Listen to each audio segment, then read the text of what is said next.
And now I want to bring in our second guest to this conversation, Dan Perry, who's the former editor-in-chief of the Associated Press of Europe, West Asia and the Africa region.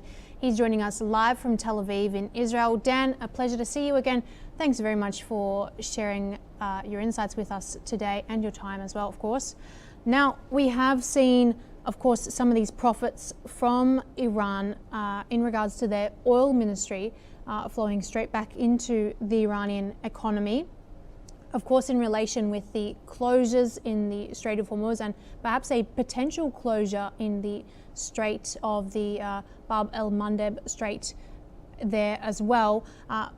In terms of these aspects and perhaps a area of widening fronts across the region, how do you assess the next couple of months to be? We have seen a strategic advantage for Israel in the fronts of Lebanon and Gaza as well. But all of these conflicts do seem to be very related to each other, if not parallel. How do you assess the latest attacks that we have seen, and of course Iran's aspects, especially given the fact that we do see these figures coming out from the Iranian oil ministry and related to some of their profits as well?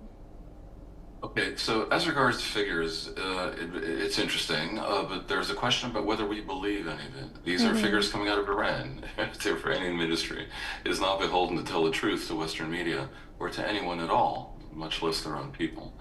So, okay, they say what they say, and if we believe these figures, that will suggest that in fact, during the implied time frame of several months of the war, their oil revenues and oil exports have not gone down at all. Now, that is not believable at all. We know that they can get around blockades and sanctions by moving between ships and playing various tricks. There could be accounting shenanigans here involving sales versus actual deliveries. It could be potentially related to a massive surge in successful exports during the period between the signing of the MOU and the reimposition of the blockade. Many things can be said, but it's almost beside the point, because no matter what, if there really is a determined blockade on all of the Persian Gulf and all of the Iranian ports, and I've been for some time calling on that blockade to be by air and land as well, clearly they won't be able to do any of this. So the bravado that suggests that none of it is a problem because they can continue to export oil is basically false. It's clearly unfortunate and inconvenient to anyone who wants to bring the regime in Iran to heel that China and Russia continue to buy Iranian oil. And someone's got to talk to China. But if you ask me, Ruby, what is the bigger picture?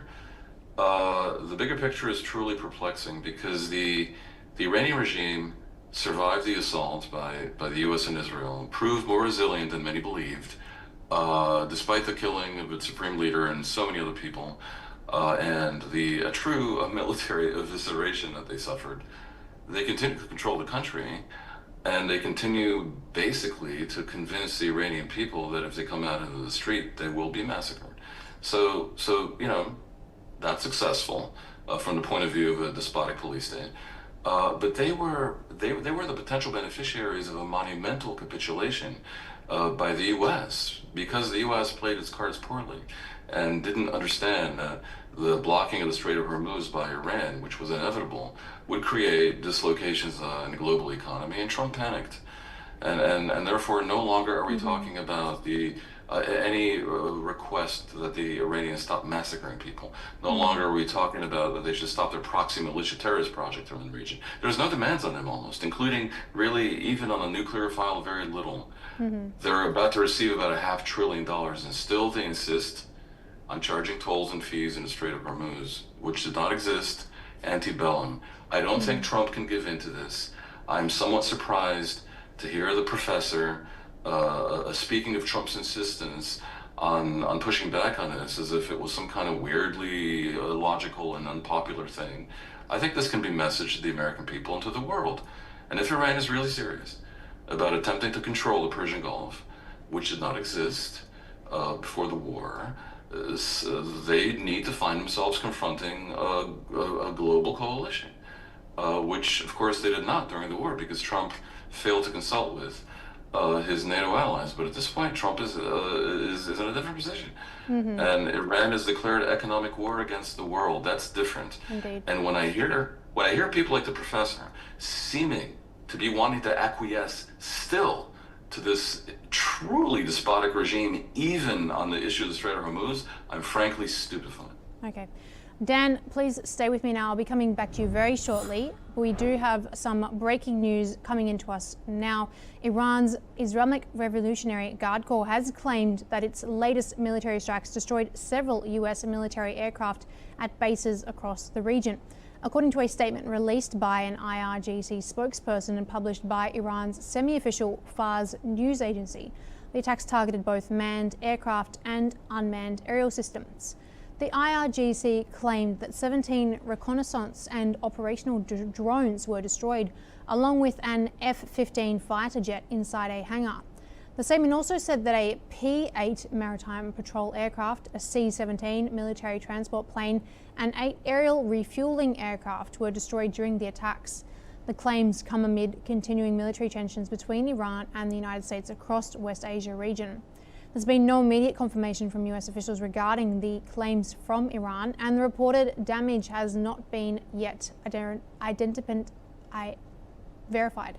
The situation continues to be closely monitored as both sides remain at the center of heightened regional security concerns. Dan, I just want to get a brief take from you on this latest breaking news that we are just coming in to us now. A statement from the IRGC that says they have claimed latest military strikes destroyed several US military aircraft bases across the region. How does this change the situation at this time? It doesn't. Clearly, aircraft sitting at bases can be destroyed. I don't take anything said by the Iranians at face value, but it might well be true. And it wouldn't change much, except maybe it would anger Trump even more. We heard Rubio say the other day that the administration's policy is not an eye for an eye, but a head for an eye.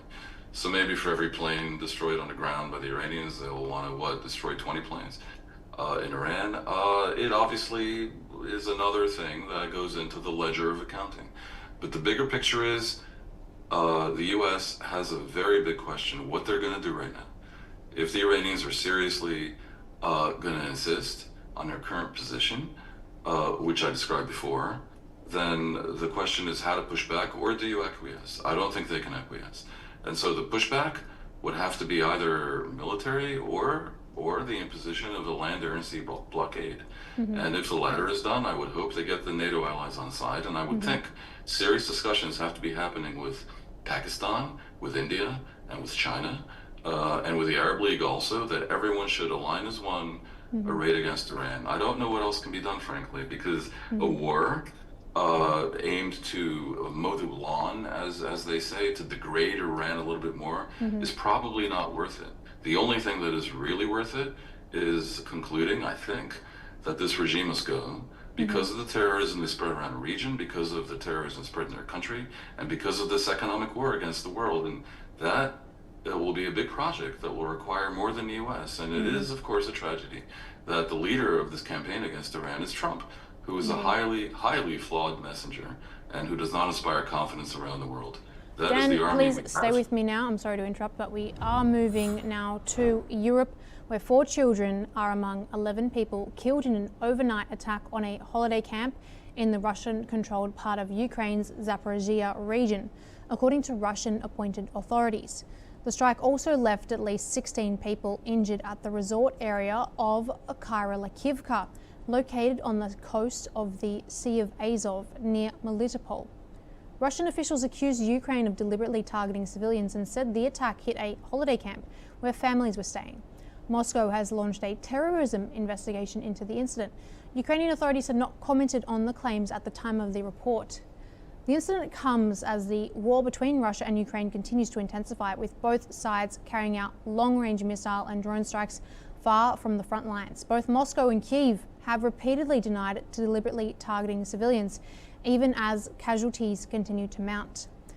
The latest attack is another reminder of the human cost of the conflict, with civilian areas increasingly caught in the crossfire as the war shows no signs of easing.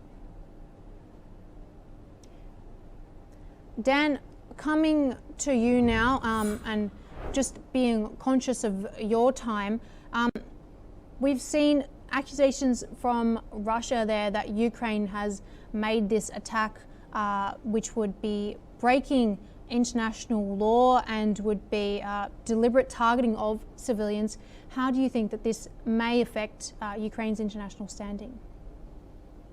I would advise Ukraine to explain what happened as best they can. Last I heard, Kiev was not explaining. Now look, war is terrible and civilians get killed, and this has happened on both sides. So I think, assuming that Ukraine did not mean to kill civilians, and I do assume that, mistakes happen, and it's unfortunate and tragic, and one can apologize and so on. The idea that Russia attempts to seize the moral high ground here and accuse Ukraine of targeting civilians is nothing short of preposterous, outrageous, hypocritical, and almost comical. Russia really is targeting civilians. They did that from the beginning. Russia launched an unprovoked war of aggression against Ukraine and killed untold tens of thousands of civilians intentionally. So Ukraine, in its defense, do they make mistakes? Quite possibly so, and this must have been one. I don't think it changes the bigger picture, but I do think that even a democratic country, when facing assault by aggressors that are not democratic and that are expansionist and that are fundamentally war criminals, still needs to try to make sure that it doesn't stoop to their level. And so when something like this occurs, it would be wise of Ukraine to not stonewall, but rather explain. Mm-hmm. Dan, always a pleasure to have you on the broadcast. Thank you very much for your time with us.